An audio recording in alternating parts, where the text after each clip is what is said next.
Pois é, nós temos conversado inúmeras vezes sobre a capacidade que têm os espíritos de realizar essa ou aquela proeza. Eu estou me referindo aí a espíritos sem corpo, né? Nós já conversamos aqui uma vez que quando o espírito tem um corpo, nós chamamos de alma, né? Essa é a maneira que a gente usa. Mas alguém me perguntou, o espírito pode movimentar proceder terremotos, maremotos, tornados, enfim, né? Podem sim. Você se lembra na história da vida de Jesus, que ele estava um dia deitado no barco e os seus discípulos estavam na embarcação quando ficaram com medo do barco afundar? Ele estava atravessando lá o mar da Galileia, né?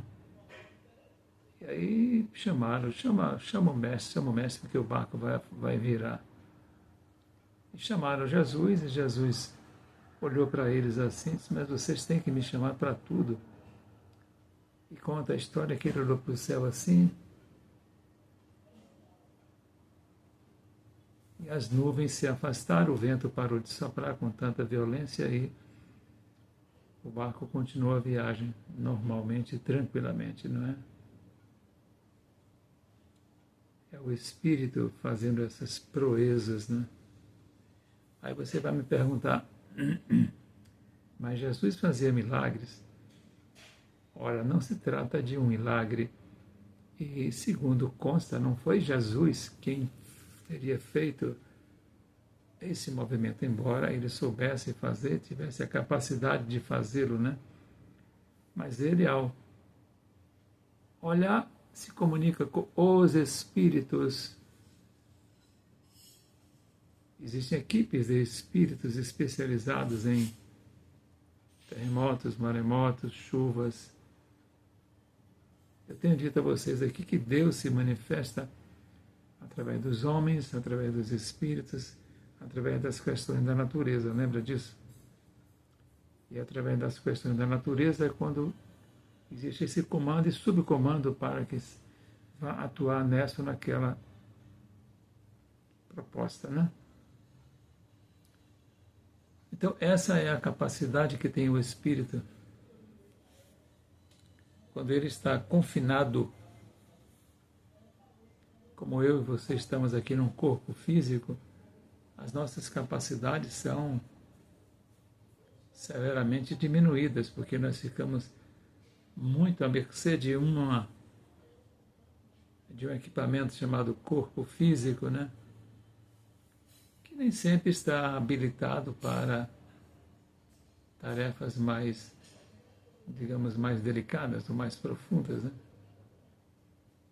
Quando nós damos um passe espírita na casa espírita,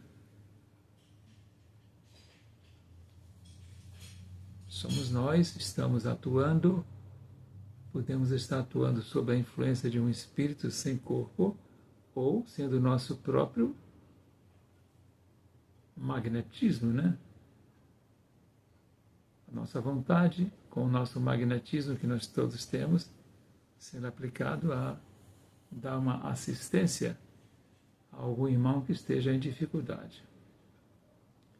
Então, tudo isso é muito bacana a gente saber, porque a gente vai tirando dos olhos a venda que vai cobrindo e a gente vai ficando mais um pouco informado, né? um pouco mais de conhecimento, né? Então, os espíritos, sim, de alta elevação moral, quanto maior a elevação moral, maior a capacidade de se realizar proezas, né?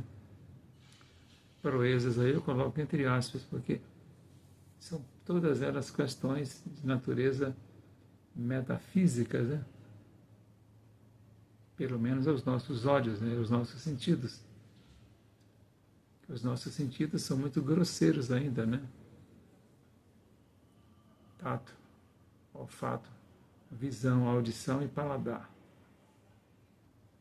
São os nossos órgãos dos sentidos que nós utilizamos para a vivência no dia a dia. Então fiquemos atentos.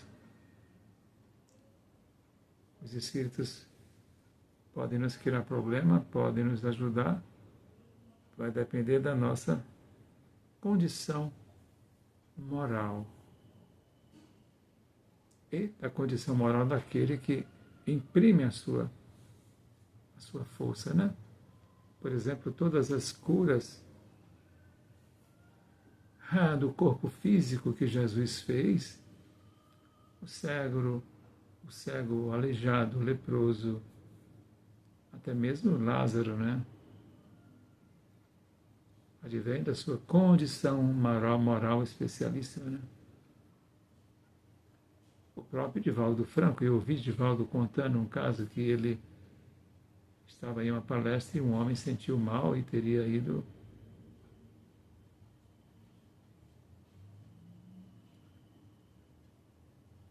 deu um branco total, apagou o homem, não é?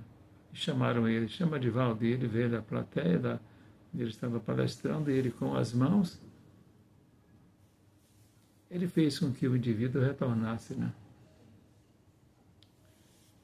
Namastê, namastê.